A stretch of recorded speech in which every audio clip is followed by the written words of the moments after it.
بسم اللہ الرحمن الرحیم۔ سفیران اسلام نمبر 10 ابن جبیر۔ اپنے سفرنامے سے شہرت حاصل کرنے والا ابن جبیر غرناطہ شہر میں پیدا ہوا۔ اس کا نام محمد اور کنیت ابو الحسن تھی۔ پورا نام محمد بن احمد بن جبیر بن سعید بن جبیر تھا۔ اپنے سفرنامے میں ابن جبیر نے امارات کو ان الفاظ سے بیان کیا ہے کہ کوئی لائق سے لائق مصور بھی ایسی صاف تصویر نہیں کھینچ سکتا۔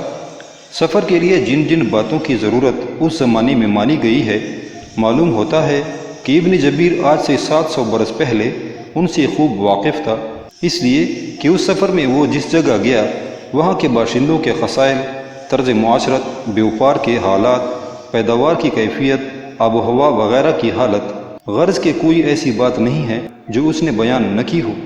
اس کے علاوہ سیاست اور ملک داری میں بھی نہایت لائق ثابت ہوا۔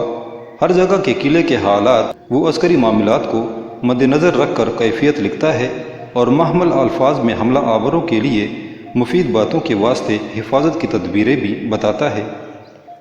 جس وقت سلطان صلاح الدین ایوبی کے زبردست ہاتھوں سے بیت المقدس کی فتح ہوئی اور اسلامی پریرا بیت المقدس پر لہرانے لگا، کہتے ہیں کہ اس خبر کو سنتے ہی ابن جبیر دوبارہ ممالک مشرق کے سفر کو روانہ ہوا۔ اس دفعہ بھی وہ زیارت حرمین شریفین سے مشرف ہوا اور اس کے بعد غرناطہ واپس چلا گیا۔ سامعین، اگلا بیان علامہ جریر طبری کا ہے۔ آپ سے درخواست ہے کہ ہمارے چینل کو سبسکرائب کریں اور بیل کے آئیکن کو دبائیں تاکہ آئندہ آنے والے بیان کا نوٹیفیکیشن آپ کو مل سکے۔